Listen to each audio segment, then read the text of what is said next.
Tawagin niyo na lang ako sa pangalang Annabel. Bata pa lang, lolo at lola ko na ang nakalakhan ko. Wala naman akong naging reklamo dahil mahal na mahal ako ng mga ito. Payak man ang pamumuhay namin sa bukid, nakakaraos naman sa pang-araw-araw. At doon ko nararamdaman ang tunay na kaligayahan sa piling nila. May eskwelahan naman sa malapit doon na elementarya. Public iyon at hindi masyadong marami ang mag-aaral. Pero naging masaya naman ang kabataan ko dahil doon ko naranasang maglaro sa ulan. Umuwing gamit ang dahon ng saging bilang payong o gamit ang lukay para gawing sulo pag inabutan ng dilim at magsilbing ilaw sa gabi. Maglaro ng tombang preso, lastiko, Chinese garter, jackstone at marami pang iba. Saksi ang mga peklat ko sa tuhod at siko sa paulit-ulit na disgrasya ko habang naglalaro ng habulan.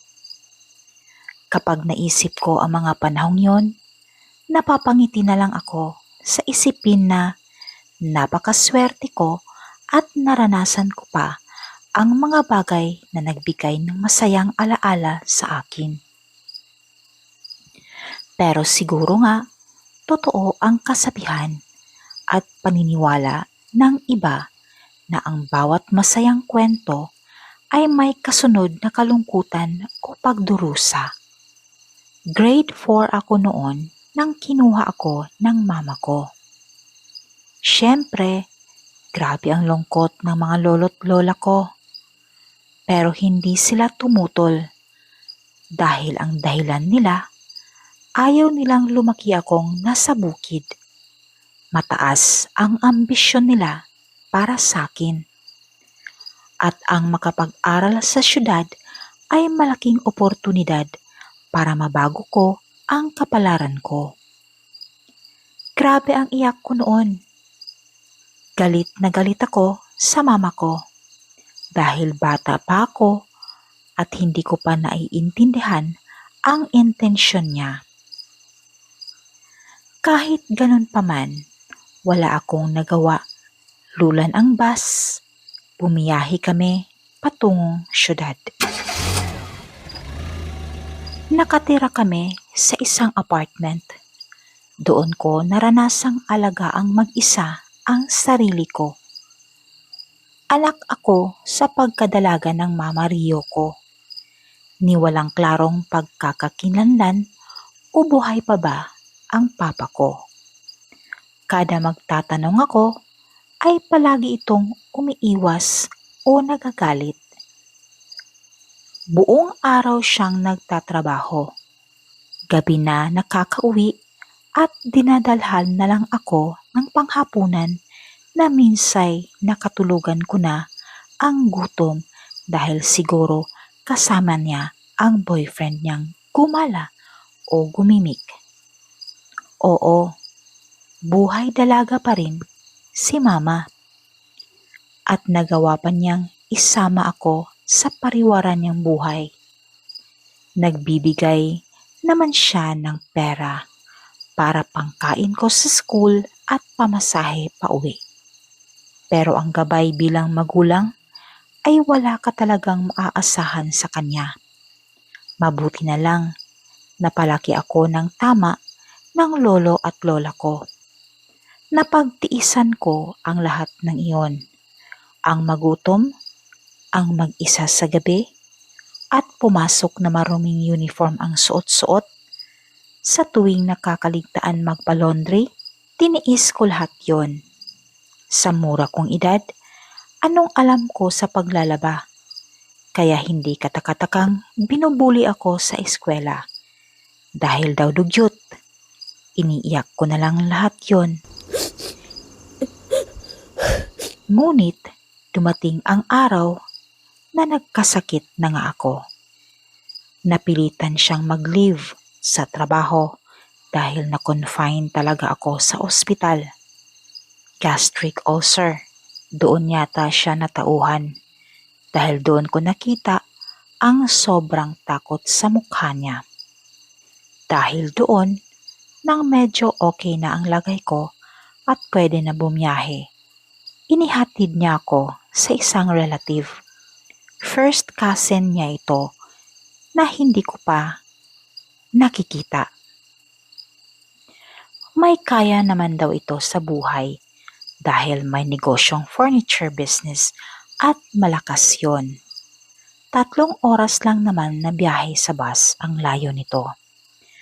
Unang kita ko pa lang sa mga ito, hindi naman ako nagduda o nabahala dahil mabait naman ang mga ito, lalo na yung pinsan ni mama na lalaki. Ang asawa naman nito ay mabait din, palaging nakangiti, maalaga at maasikaso. Pasimple lang akong nakikinig sa gilid nang napag-usapan nila ang dahilan kung bakit kami naroon. Plano pala ni mama na mag-abroad sa Hong Kong at inihabilin niya ako sa mga ito upang alagaan kapalit ng sustento buwan-buwan. Tahimik lamang akong nakikinig. Sa mura kong edad, napagtanto ko na dapat ako maging matatag para mag-survive. Ang takot na nararamdaman ko sa mga oras na yon ay kailangan kong isantabi. Takot sa isiping ano kaya ang magiging buhay ko dito sa pamilyang ito.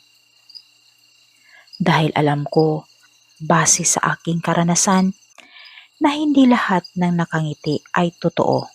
Madalas, ginawa itong maskara ng taong mapagpanggap upang hindi makita ang totoong hangarin nito sa kapwa. 2 buwan din ang inabot, ngunit bago pa ito umalis, pang-ibang bansa, unti-unti ko nang natutuklasan ang pag-uugali ng Tita Raquel ko, asawa ni Tito Mando na pinsan ng mama.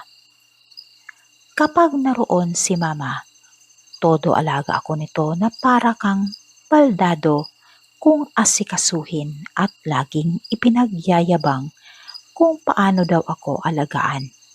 Na kesyo hinahayaan ng akong maglaro dahil nga daw bata at kailangan kong mag-enjoy na huwag daw mag-alala si mama dahil kahit anong hirap niya sa pag-aasikaso, pilit niya pa rin akong inaalagaan at ginagabayan palagi. Si mama naman, paniwalang paniwala rito. Nasermonan pa ako nang wala sa oras dahil sa mga pa-concern na mga sumbong ng tita ko. Wala naman akong magawa. Hindi naman kasi kami close ng nanay ko dahil hindi ako lumaki sa kanya. Ang aking pananahimik kapag pinagsasabihan niya ako ay inaakala niya na paraan ko upang magrebelde sa kanya. At kinokonsensya ko siya na ipinapakita ko sa kanya kung gaano siya kawalang kwentang ina. Sa mga panahong ganito, parati kong naaalala ang lolo at lola ko dahil sa kanila ko lang totoong nararamdaman ang pagmamahal na wagas at totoo. Naisip ko tuloy, bakit niya pa ko inilayo sa mga taong totoong nagmamahal sa akin? Na ang taong pinagkakatiwalaan niyang mag-alaga sa akin ay nagbabalat kayo lamang. Utos dito, utos doon. May kasama pang sermon at pangmamaliit na dapat sundin ko ang mga utos niya dahil para hindi ako magaya sa nanay ko na bata pa lang nabuntis na at hindi pa sigurado kung sino ang ama ng dinadala niya dahil nga kung sino-sino lang na mga lalaki ang nilalandi. Kako kasi hindi na disiplina ng maayos. At ngayon, may bago na namang boyfriend. Kaya kung saan-saan lang inihahabilin ang anak, masasakit na salita na mas lalong nagpapababa ng kumpiyansa ko sa aking sarili. Samantalang ang anak naman nitong si Carrie, na 5 taon ang tanda sa akin, ay buhay prinsesa at ni minsan ay hindi niya inutusan at hinahayaan lamang gumala at magbarkada. Dahil nga daw maraming gusto maging kaibigan ito dahil sa maganda at sikat sa high school, dahil sa mga sinasalihan nitong mga activities. Gaya ng ina, mahilig kasi itong magregalo ng kung ano-ano sa mga teachers. Suportado kasi nila ito sa lahat ng bagay. Kahit magkandakuba pa ang ama sa katatrabaho sa shop, wala siyang pakialam.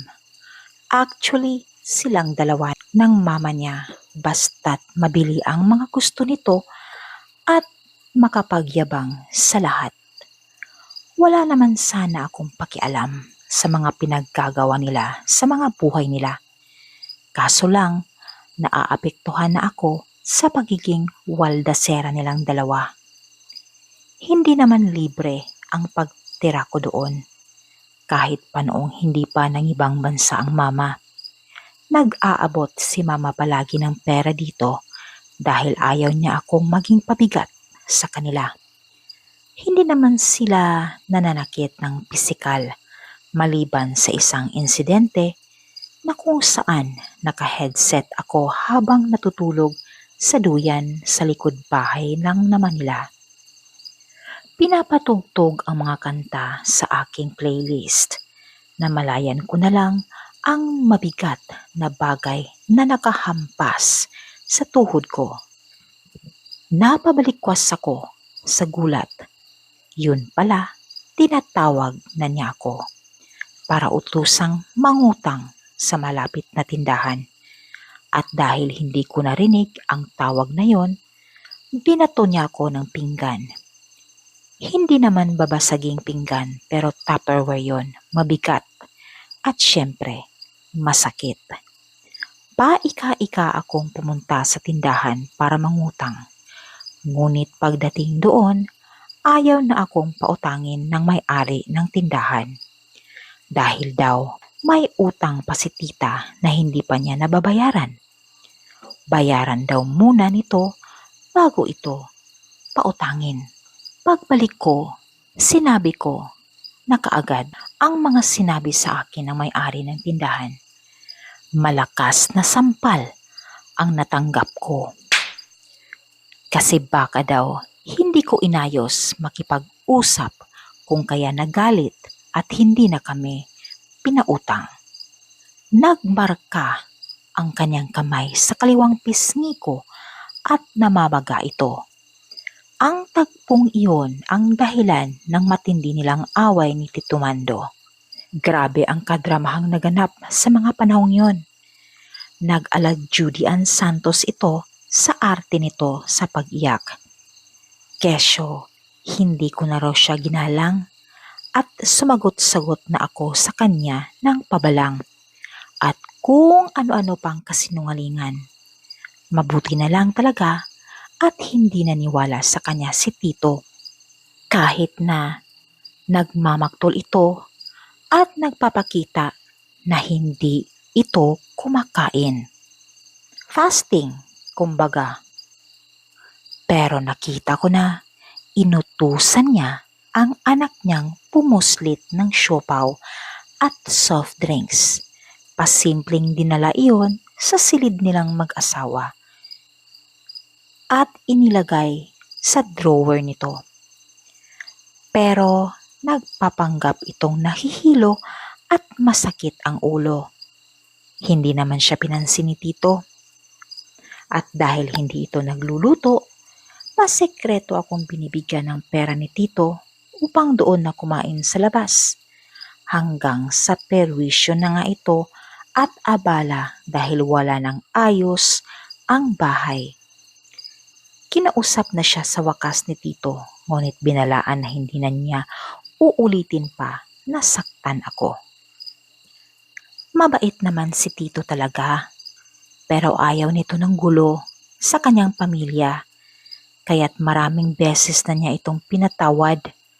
Si Ate Carrie naman ay sadyang mayabang at waldasera lang. Hindi naman niya ako pinaaway o sinasaktan.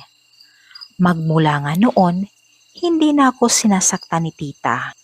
Ngunit bawing-bawi naman sa mga masasakit na salitang ibinabato nito sa akin sa tuwing wala itong pera.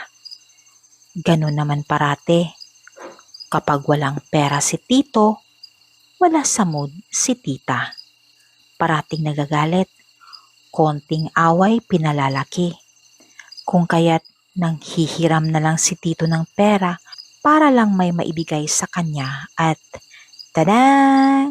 Good mood na ulit. What? Noong panahong nagsimula ng makapagpadala ng pera ang mama, akala ko mag-iiba na ang takbo ng buhay ko dahil malaki-laki rin ang ibinibigay nito sa kanila buwan-buwan para lang sa konsumo ng pamilya. Naalala ko pa ang pinakaunang video call ni mama noon sa amin. Mangyak-ngyak pa itong nakipag-usap sa akin dahil nga raw makakabawi na siya sa akin sa wakas. At dahil na andoon ako kasali sa usapan, nalaman ko na 20,000 ang ipapadala niya kay Tito buwan-buwan para sa grocery. Sinabi pa nga ni Mama ang mga paborito kong pagkain. At dapat isasali sa grocery para naman hindi na ako bili ng chichirya sa school. May 3,000 pesos naman ako para sa akin lang. Para pambili ko naman ng mga bagay na gusto kong bilhin. Klaro iyon. Sobrang good mood sa pakikipag-usap si Tita. Wala Tiba-tiba na naman siya. Naging masaya naman ako dahil hindi ko na kailangan ng humingi kapag may kakailanganin akong bilhin para sa eskwela. So ayun. Unang buwan, punong-puno ang ref at ibinigay naman sa akin ang allowance ko. Pero hindi pa umabot ang 1 linggo, wala na. Ubos ng pagkain. What? Ang ref, tubig na lang ang laman. Paano ba naman kasi? Dahil sa kayabangan ni Ate Carrie, nagdadala ito ng mga kaklase niya para doon nakakain. Kaya nga, ang pagkain para sa akin, ubos. Isang araw, umuwi ako galing eskwela. Gutom na gutom ako noon.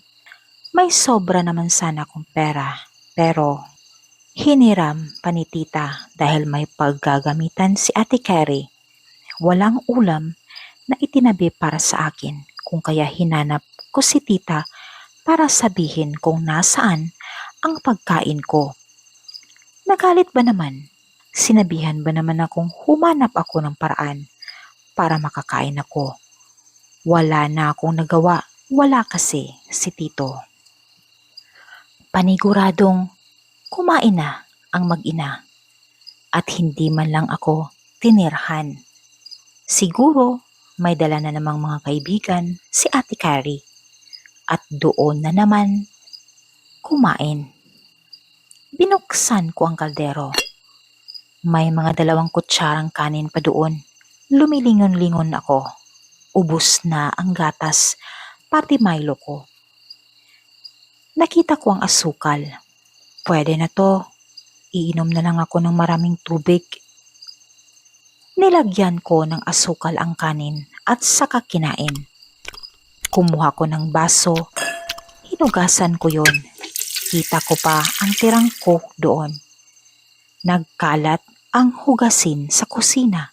Hindi man lang hinugasan. Nilagyan ko yon ng tubig. Pinuno ko yon at ininom. Nangilid ang luha sa aking mga mata. Ngayon ko lang naranasan ang ganito. Naranasan ko man ang mag-isa pero hindi naman ako kinakawawa ng ganito ng nanay ko. Bumalik na ako sa school. Nilakad ko lang yon. Wala na akong pambayad sa tricycle. Alam niyo ba, habang inalala ko lahat ang mga nangyayari noon sa aking buhay, totoo nga pala talagang nangyayari sa totoong buhay ang ating nababasa sa mga storybooks, sa nobela at sa pelikula. Hindi man saktong nangyayari, ngunit may pinaghuhugutan ang lahat ng mga istoryang iyon. At totoo ring may mga taong ipinanganak na halang ang kaluluwa, ganid, sinungaling, at mapagpanggap. Napagtanto ko rin ngayon na napakahinang nilalang ko pala noon. Hinayaan kong kawawain ng mga taong walang ibang inisip kundi mga sarili lamang nila. 3 taon magmula noong una akong tumapak sa pamamahay ng tito at tita ko. Gumraduate na rin ako sa wakas at ito ang hinihintay ko na panahon upang makauwi sa bukid. Kinalola para makapagbakasyon. Tinutulan pa iyon ng tita, kesyo marami na namang hinahabing mga storya para maudlot ang bakasyong iyon. Ngunit ang hindi niya alam, 3 taong wala akong ibang hinihinging pabor kundi ang makabalik kina lola sa mama ko. Mas marami pa nga silang hinihingi bawat birthday, fiesta, Pasko, New Year. Sapatos, bag, relo, cellphone at kung ano-ano pa. Habang ako'y tahimik lang, kung ano ang ibigay, yun lang din ang akin. Minsan pa nga, ilang mga padala na nakapangalan sa akin, kinukuha pa dahil napag-interesan. May padala kasi si mama noon na 1 dosenang kilalang mamahaling brand na mga panties na iba-iba ang kulay at estilo. Kinuha ng tita ko. Ang rason niya, sayang lang kapag ako ang gumamit noon. Dahil hindi ako marunong magpahalaga at masira lang. Sayang. Alam niyo ang ginawa? Binilhan ako ng 1 box ng sewing.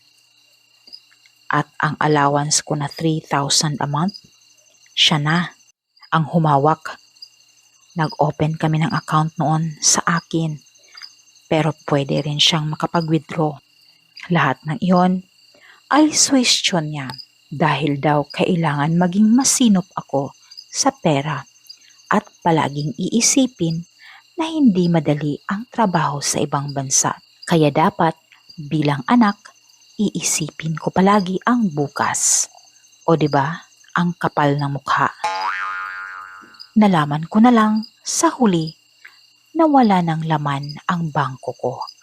Pagkatapos ng 3 taon, nakatali kasi lahat ang deposit ko at withdrawal sa aking diary. Dahil kahit passbook ko, hindi ko hawak. Magkano lang naman ang withdraw ko noon? Noong panahong kailangan kong bumili ng tela at magbayad sa sastre sa United Nations sa school. Kinailangan ko ng costume. Noong nagbayad ako ng uniform para sa Girl Scout. Noong bumili ako ng damit at sapatos para sa JS prom. At kung ano-ano mahahalagang bagay na related sa eskwela ko. At alam ko na napilitan lang din siya dahil kailangan ko mag-send ng pictures kay mama sa mga sinasalihan ko sa school. Nararamdaman ko na alam ng mama ko ang mga nangyayari dahil sa mga pagbibigay ko ng mga clues sa kanya. Pero wala siyang sinasabi. Siguro naghihintay lamang siya ng tamang oras dahil malayo ako sa kanya at hindi niya ako maipagtatanggol. Ako naman sa kabilang banda, naghihintay sa tamang oras at nang makauwi sa lola at lolo ko at isinumpa ko na hindi na ako babalik pa sa kanila sa sandaling makauwi na ako. May mga naging kaibigan naman ako kakilala along the way at chine-cherish ko naman ang mga taong iyon. Kagaya na lang nung tindahan ng Banana Q na naging kaibigan ko na hindi sadya. Dahil noong gutom na gutom ako't walang kapera-pera, nilapitan ko ito't humingi ng tulong para makapagtanghalian. At babayaran ko na lang sa susunod na mga araw kapag makabalik na ang tito ko sa kanyang biyahe.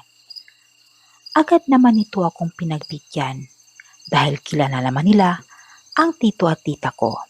At magmula nga noon, doon na ako kumakain sa pwesto nila kasama nila. Mabait kasi si Aling Nora, nanay ni Angelina na nag-aaral din sa eskwelahang pinapasukan ko. Sa pagdaan ng panahon, alam nila ang nangyayari sa buhay ko at kung paano ako tratuhin ng tita ko. At ipinagdasal na dumating na ang tamang panahon, pinakahihintay ko upang tuluyan ng makawala sa kanila. Habang papalapit ang araw ng graduation ko sa high school, kinausap ko na ang tita about sa pondo ko sa bangko na kukunin ko na at inilalaan ko iyon sa aking pag-uwi para kina lolo at lola ko. Ngunit sermon ang inabot ko. Naubos na raw ang ipon ko dahil doon niya kinukuha kung may bayarin ako sa eskwelahan at pagkain ko raw. Bugso ng tinitimping galit sa mahabang panahon, sinagot ko siya. Tita, paano po nangyari na doon mo kinukuha kung may bayarin ako sa school? Nagpapadala naman ng mama. Pera ko po yun at gagamitin ko yun pag uwi ko sa bakasyon. Isang sampal ang natanggap ko na halos nagpabingi ng aking kaliwang tenga. Sabay hagulgol nito ng iyak habang naglilitan niya sa kawalan ng respeto ko raw at kawalan ng utang na loob. Na matapos akong alagaan, heto ang matatanggap niya pabalik, etc. etc. Actually, hindi ako sumigaw. Gusto kong manakit. Gusto kong dumanak ng dugo noong mga panahong yon. Ang kapal ng pagmumukha. Mukhang pera. Nauubos ang pera kakabili ng pampaganda, hindi naman maganda. Pero sa huling pagkakataon, pinigil ko pa rin ang sarili ko. Ilang araw na lang, kalayaan ko na. Saad ko pa sa isip ko. Pero magmula noon, naging malamig na ang trato ko sa kanila. Isang gabi, narinig ko pa ang pag-uusap nila ni tito at tita sa may veranda.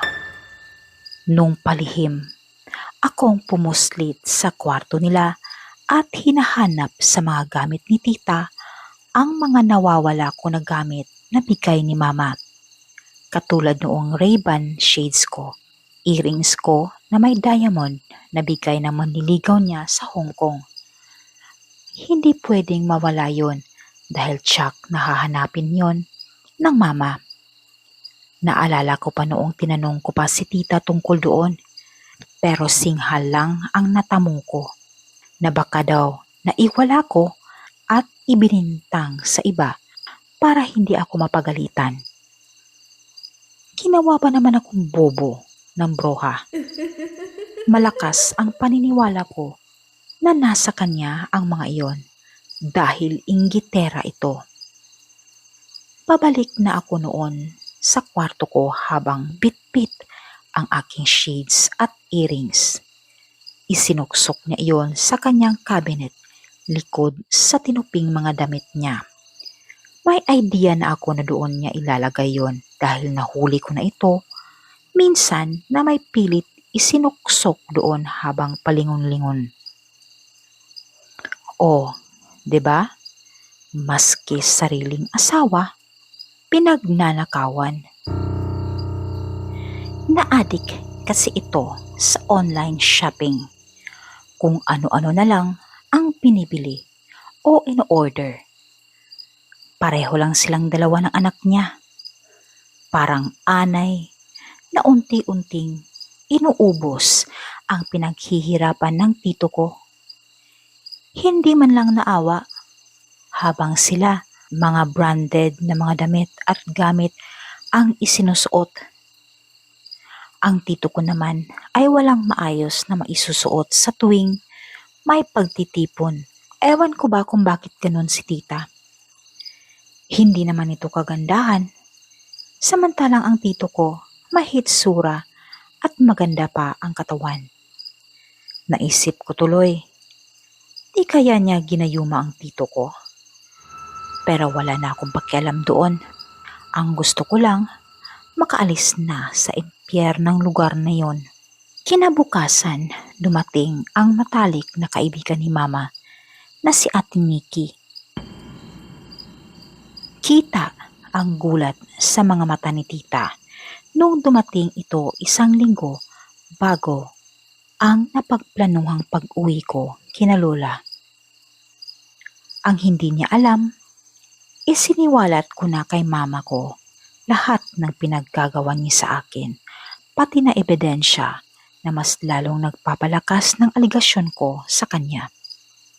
Ilang taon ding hinayaan ko siyang isipin na mahina ako dahil alam kong kayang-kaya niyang manipulahin ang sitwasyon para magmukha siyang inosente at samantalang ako na may rebelde.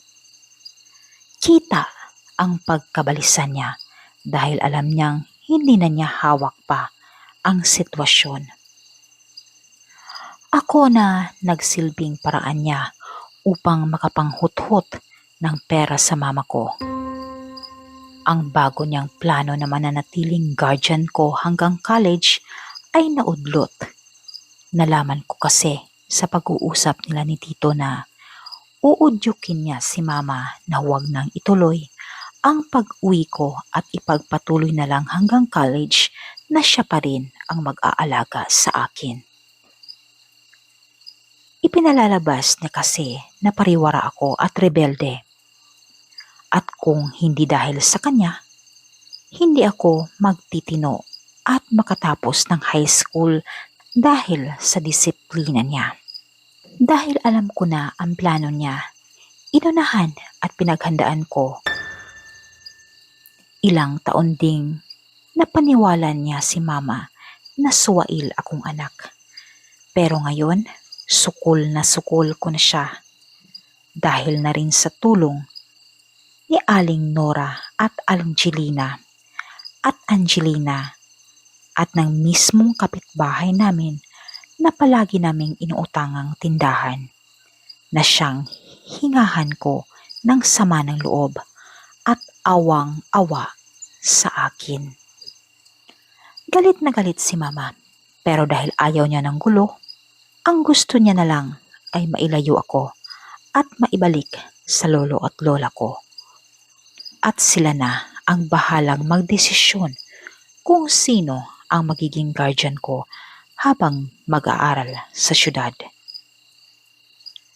Ayun nga, nagdrama na naman ng bonggang-bongga. Kumukuha ng simpatsya kay tito ko, pero wala na. Hindi na bumenta pa ang kadramahan niya. Pagkatapos ng graduation, kasama si Ate Nikki, pumunta kami sa isang sikat na restaurant sa lugar upang may celebrate ang pagtatapos ko.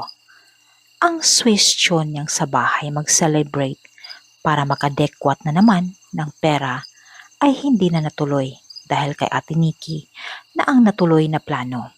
Biyernes Santo ang mukha ni Tita kinabukasan na mismong pag-alis namin para maihatid na ako. Habang lula ng bus papalayo, napaluha ako sa tuwa.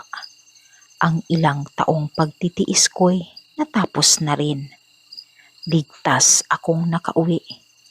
Sobrang higpit na mga yakap ng dalawang taong nagsilbi kong magulang.